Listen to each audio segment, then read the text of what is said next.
you? How are we doing, folks? It's Sunday night and it's Audio Who once again for your listening delight. And now we have a political parody, satire, whatever you want to call it, for Peter Davison's Fifth Doctor, alongside Janet Fielding as Tegan Javanka, ably assisted by Lou Jameson as Leela, on Gallifrey after the events of the Five Doctors and Frontiers.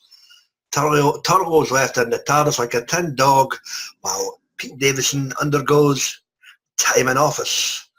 Yes, after the events of the Five Doctors, we are brought back to Gallifrey, where, against his will, the Fifth Doctor has to partake in his stint as Lord President. We have 4 loosely based half-hour stories that loosely connect here. We have everything from his inauguration to the overthrowing of a religious sect on another cult planet that has ties to 18th century Japan, to a dodgy student with a drill, all the way to a TARDIS console capital city. What do you think about this? Well, you're about to find out, but before we get to that, let's get to this. It's who was able to attend this evening. Joining us from down under, he has the thunder, Monday morning. How's it going, AJ? Hey guys, how are you going? Good to see you, mate. Thanks for joining us. All from Mass at Sue, how are we doing, Sue? Fine, it's me and Alex today. Oh, excellent. Okay, 2 for 1. There you go. Yeah, there you go. All the way from the inner sanctum of his own bedroom, it's Jake. How's it going, Jake? I'm doing fine. Welcome to my dominion. There you go. And all the way from NYC, Mr. Womadine. Now go to well. Hey now, how you doing, everybody? Good to see you, mate. And shout out to our buddy Phil Archer, who apparently it's his auntie's birthday. And our buddy Texas Tim Welch, who is in the process of packing up and saying, "Fuck you, Corpus." We'll have them back in 2 weeks. So, guys, time in office. This wasn't bad. I'm not normally one for political stories or satire, but they threw enough in here to keep me interested. It was somewhat comical in places. So, where to begin? All right. AJ, can I get your open thoughts, mate, on time in office, mate? Pete Davison, Janet Fielding, and Lou Jameson. Yeah, I didn't mind this story. It was, like you said, kind of comical in places with the, political situation on Gallifrey being basically what it is on Earth, a lot of squabbling, news reports, and it just seemed very out there. And to have the Doctor running Gallifrey, I'm amazed they didn't have, fires and silly string and everything else going on at the same time. So, yeah, I like this story. It was a little comical, but also quite serious in a way, too, for what it was, overthrowing a regime where these aliens are, trying to lord it over some other aliens. Yeah, the one with the religious cult, yeah. All right, kill me. Sue, how about you? Well, I'm very fond of the Fifth Doctor, and I'm actually becoming more and more fond of Tegan. I love how they turned her into an ambassador for Earth. So she was really well represented, and I enjoy Time Lord Society, but not as much as Alex. Alex, you tell him. Go for it, Alex. What do you reckon? Yeah, this was a somewhat enjoyable audio. And, of course, they brought back a lot of characters. I don't know what happened to Flavia and Romana, but that's fine. It's an enjoyable listen. All right. Cheers, mate. Jake, how was this one for you, mate? I absolutely bloody enjoyed this audio, and I didn't think I would because it was a Fifth Doctor audio, and I'm not so keen on Davison. But this has to be the best Fifth Doctor audio I've heard. It was like the thick of it, set on Gallifrey, kind of, just about the swearing. I was in hysterics for some of it. And I also liked how each part told its own different story. Yeah. It didn't all flow through. It's like each part was its own little, it proved like it was there for a long time sort of thing. So it wasn't just there for the day sort of thing.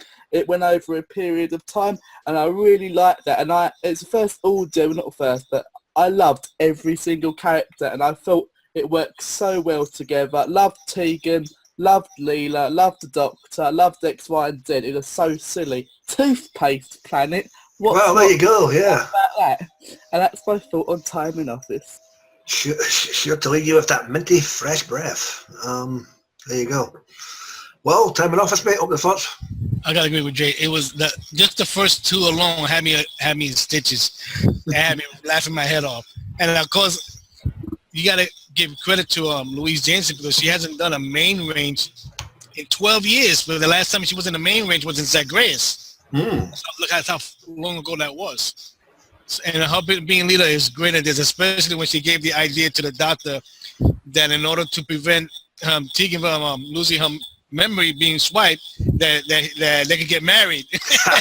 His reaction was so funny. They had me in stitches. I mean, like you said, it was four individual stories that connected, but it stands out. Each part stands out in a certain spot, like that coat that made themselves be worshipped. And then of course Tegan took care of them. That was pretty funny. And then of course the return of a battle TARDIS, and of course Tegan being easily able to drive that better than the Doctor. So that was pretty funny. It stands out. You got certain characters that in this story that was great. Like you had of course Chancellor Verena, Arcanus, Grex, and Castellan. I mean, they were all great in this story in certain ways. And you got to give this chick credit that she, even though he didn't know that he was tagged, the Doctor was tagged, but she could trace him from escaping like he always planned on doing. So she was able to rescue him near the end of the story. So that was pretty funny. This one stands out. I mean, I don't hate the Fifth Doctor, but some of the writers, to me, are getting lazy when it comes to his stories, considering since he has such a niche bunch of companions, they got to either put them all in or try to separate them before they could come up with a good story like this one was done. Like you said in the beginning, that this takes place after Frontiers and, of course, after the Five Doctor like that for the Doctor to just be with this girl instead of being with the other companion. So you got to give credit for that. And I wish they'll do more of that with the Fifth Doctor because I don't hate them, but I mean, some of his stories hasn't been up there, so to speak. So hopefully they can rectify that. Yeah, that's one of the downsides of having such a crowded TARDIS team, unfortunately. We fit everybody in. And will Jodie have that problem? Time will tell. For me, yeah. If it ever airs. Well, yeah, there you go. Now, for me, yeah, really enjoyable. I especially love the scene in episode 1 where Tegan's trying to pass her, what do you call it, her basically... It's like citizen exam. A citizenship exam, yeah. And she's basically telling the Doctor about the whole history of this battle in part 2 with this race that they're going to. And she keeps interrupting him. And Davison just sounds so pissed off because she apparently knows more about it than he does. It's quite funny in that regard. Janet Fielding and Pete Davison always have this friendly rivalry and banter going. They keep it going on the DVD commentaries and at various conventions. And you can tell they play off each other really well here. Leela, brilliant as ever. It's nice to see her way. A different Doctor as opposed to just 4 and 6. And she's been with Colin Baker a couple of times, so why not? And of course, the late great John Hurt's War Doctor. So yeah, fair play to Louis Jameson on that. Who played the Castellan? Castellan was played by Sherry Ann Davis. She done a good job on this, and Verena, who ended up in the time loop. Verena was played by Julie Teal. There you go. So you did get an inner working of Gallifrey society and how there's a lot of backstabbing and interpolitical bridesmanship going on, and amidst this 4-story half-hour segments of political intrigue. So yeah, it's funny. It's not too heavy on the political aspect of it, and it's not Game of Thrones, put it that way. It's 2 hours, and it's not even 2 hours. It's about an hour and 35 minutes roughly with some behind the scenes. So yeah, it's not too heavy on the political stuff, and it's a good bit of satire in there as well, if you know what you're looking for. Yeah, try, folks. It might just be for you. Right, guys, any events or circumstances that stood out for you within this tale? Jake, anything stand out? No one's pointed it out yet, but there was an awful lot of foreshadowing to the Sixth Doctor's era. They foreshadowed Trial of a Time Lord. They foreshadowed Revelation of the Daleks about the statue, and he said, "I hope the statue of me never falls. Oh yeah. That's how I die." And then we got he recreates one of Sixie's lines from Trial of a Time Lord. I can't remember which one it was, but I really enjoy little things like that. It's like, oh, you know what's going to happen. He's like, I'm never going to come back here unless I'm like forced to, and he does in Trial of Time Lord, doesn't he? He gets put on Gallifrey. You got to do it. Blah blah blah. And I thought it worked very well with the story sort of thing. And that's what stood out for me. Oh, that's a lie. When Tegan went off with that Time Lord, it was very much like the Doctor, and I liked how it is like sort of how the Doctor went off and wanted to explore the universe sort of thing. I liked how it all worked. It all blended nicely. Nothing like really stuck out like a sore thumb.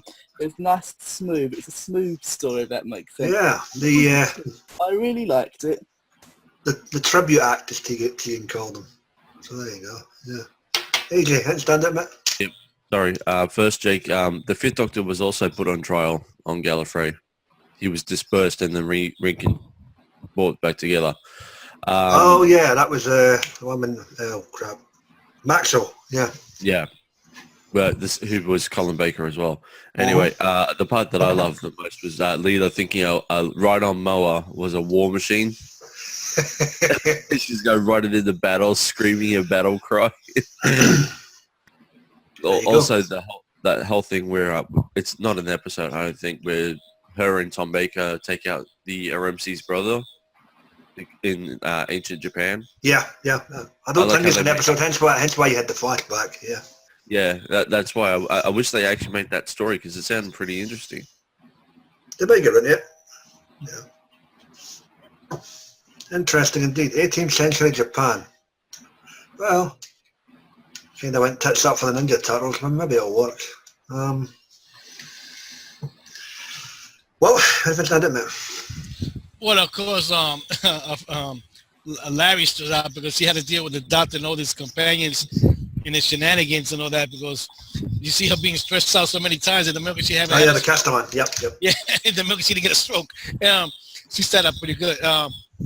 You got to give credit to, of course, Leela still being tough because she lives in Gallifrey and because she's married like that. But and then her and Tegan laughing their head off when they see the Fifth Doctor dressed in the robe of Rassilon.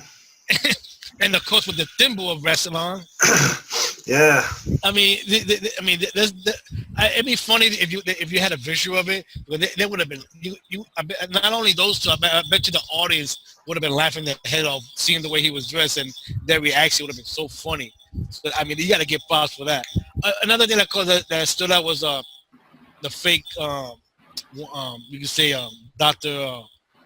Worshipper who took taking on a ride like that, and then Sindel, whatever his name was, yeah. And then the dummy didn't really know how to control the TARDIS, so luckily the Doctor was able to save those two, and the TARDIS that he was on for not being destroyed.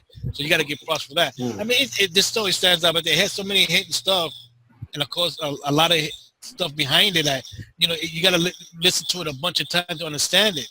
Because it's hard, because then when you listen to it, you notice that from the Fifth Doctor that the harp is removed from that office and a water fountain is there now. So Borusa, from Borusa, and of course nobody knows the truth about Borusa, so they think that what he did, so that but that's the political nonsense that you see behind it. And of course when you go to the Gallifrey series, you can tell how serious the backstabbing and all the lies and all that works. Like that. This starts out pretty good. Gotta give him props for that. All right, champion. Sue, anything for you? Yeah, the things that stood out were I love the Fifth Doctor. His interaction with Leela was really amazing, because he was like, "Oh my gosh, this is my old friend! Wow!" And so that was fun. And Leela fighting that with cult that that group that was super religious or whatever. That was great, and the TARDIS, the Citadel becoming a TARDIS itself was amazing. I thought. Here's Alex. All right, let me Alex. Yeah, well, I mean, of course, Tegan, I guess, is written in the story to sort of get on people's nerves. I did enjoy Leela. I did enjoy Peter Davison. What was the female Castellan? Which was actually pretty... Castellan Laurie? Yeah, Castellan Laurie was actually pretty good, and I did enjoy Peter Davison sort of reminiscing about his trial and his former, or his future trial, I should say. Yeah. I guess it was cute. The rebellious guy, I guess they had to have a little contrast, but it's kind of funny how Peter Davidson's like, oh yeah, what, sort of, like he's being bothered. He didn't really want to deal with most of these characters in the audio presentation, except for Leela and maybe Tegan, but otherwise he's like, yes, what do you want? That type of, could you give me a minute or whatever? He just seemed kind of, he didn't seem quite as earnest as his TV version. But, it's not going to be exactly the same, but it seemed like he was, pretty, except for Leela and Tegan, he's pretty much distracted. And I would have actually liked more of the older characters. But like I said, he did seem to reference the Centaurans and his trials as well. His fifth persona and the future persona. Of course, he didn't mention the Valiard or anything like that. So no, we get to that later. No, that's fine, mate. Tegan, Janet Fielding, you got to a stage with her now where you just expect her to either be funny or get on somebody's nerves. This one, she was somewhat in the middle. FYI, folks, go watch Javanka Airlines for the upcoming season 19 DVD box set. It's quite funny. Even Sarah Sutton makes an appearance along with good old number 5. There's a bit of promotion there, unlike for a certain season that's going to air this year. Ambassador Javanka, quite funny, yeah. I guess her out of the whole mind wipe thing. So she didn't have to go there with the same way as Zoe and Jamie at the end of the War Games. Pretty good. Nice concept of part 4 where you had this whole citadel that was transferred into a TARDIS. What was her name? Is it Valeria? Verena, sorry, yeah. Verena assumed the Doctor would be with her plan and, take the whole citadel as part of the whole TARDIS thing for the whole crusade in time and space, and carry the good name of Gallifrey along with him. Too much power, folks. And with too much power comes bad responsibility. Yeah, I said it. Fuck you, Sam Raimi. I'll take that and flip that upside down. So, yeah. Interesting stuff. And once again, Leela becomes the voice of reason at that point.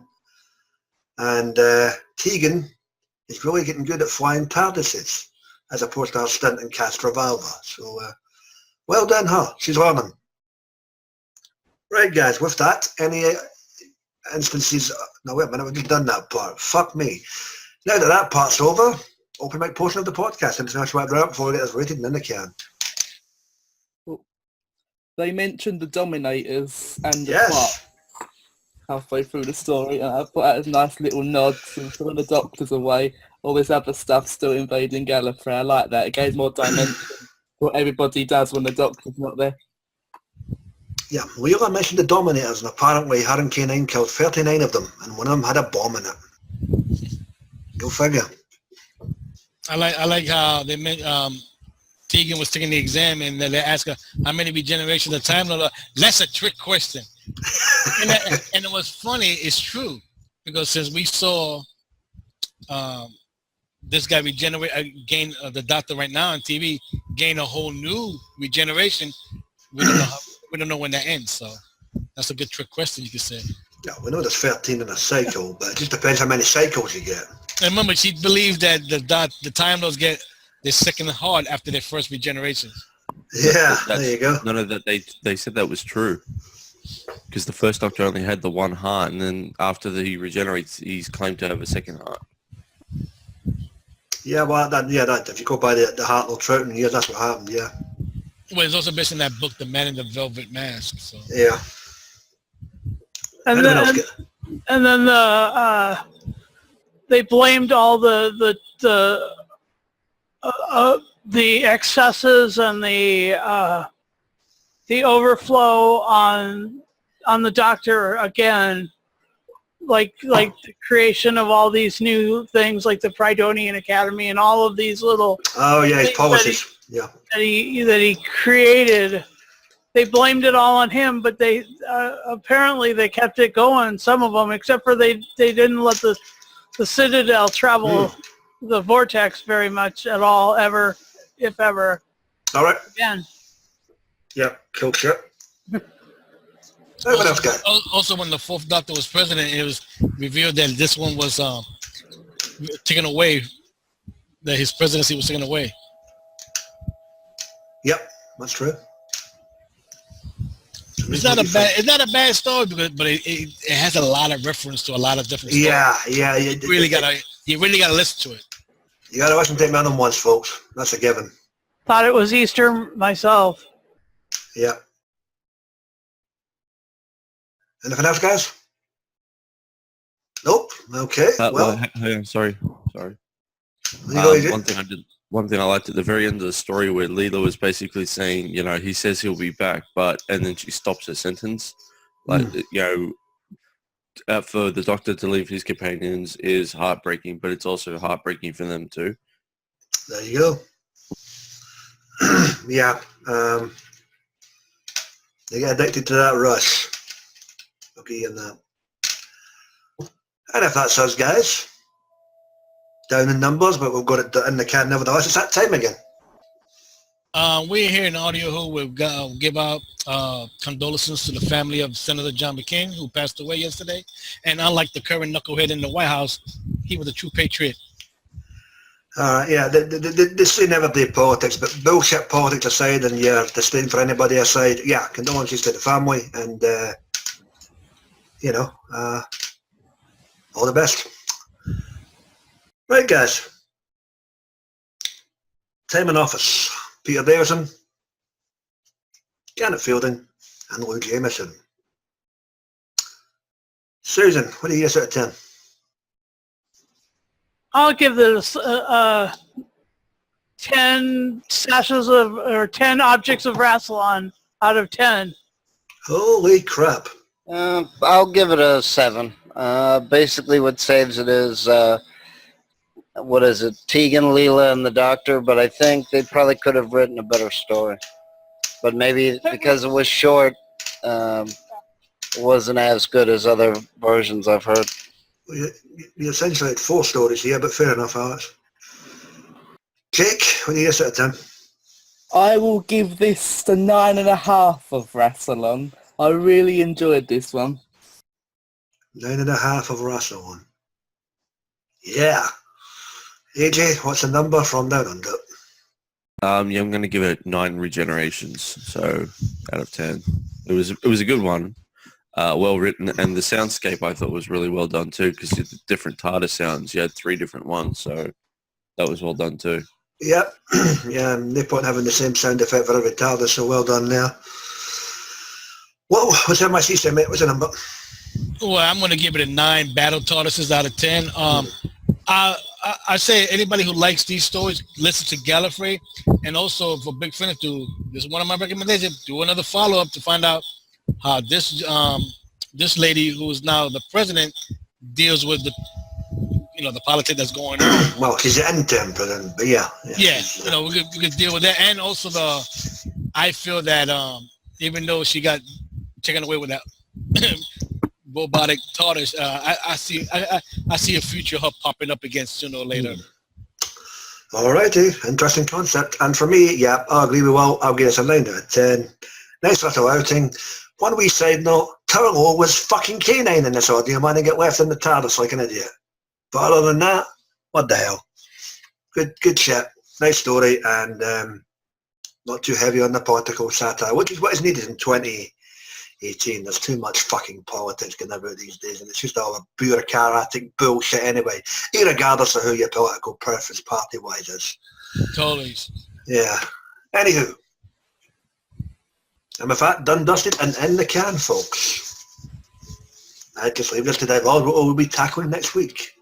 In the absence of Tinker Bell, who's at his auntie's birthday party, as I alluded to earlier, it is the turn of Colin Baker, Miranda Raisin, and the return of Siobhan Redmond's Ronnie. And well, it is Planet of the Ronnie, and we'll be back in 2 weeks. Indeed. Yes, my bad. 2 weeks, because I'll be in a jail cell somewhere if a certain soccer result doesn't go the right way. So, yeah, it didn't exactly go our way today, so hopefully better days are coming next week. It was a draw today. Next week is Labor Day weekend. We off. Exactly, and for you folks in the States, it's obviously Labor Day weekend, so you have a long weekend, and we hope you enjoy that. Please check out our buddies in the wackety world of the YouTube. We've got the guys and dolls that Geeks Assemble with the TV, audio, and the movie reviews. You've got Dr. Freedom, his news broadcast, his Omega Files, as well as the adventures of Dr. Freedom and Eric. We have a new story starting very, very soon on that score. Johnny Boyd, Sammy Carter, Mike Shannon, everybody's online. Like, share, comment, subscribe. It's time for the obligatory Jerry Springer moment. Take care of yourself and each other. And with that, we're out of here. Time for some whiskey. And it's time to go watch the season finale of Preacher tonight, I believe it is. Yes, it is. No mistaken. So we'll see how Jesse gets it all. Take care of yourself, folks, and Be for you. fuckity bye.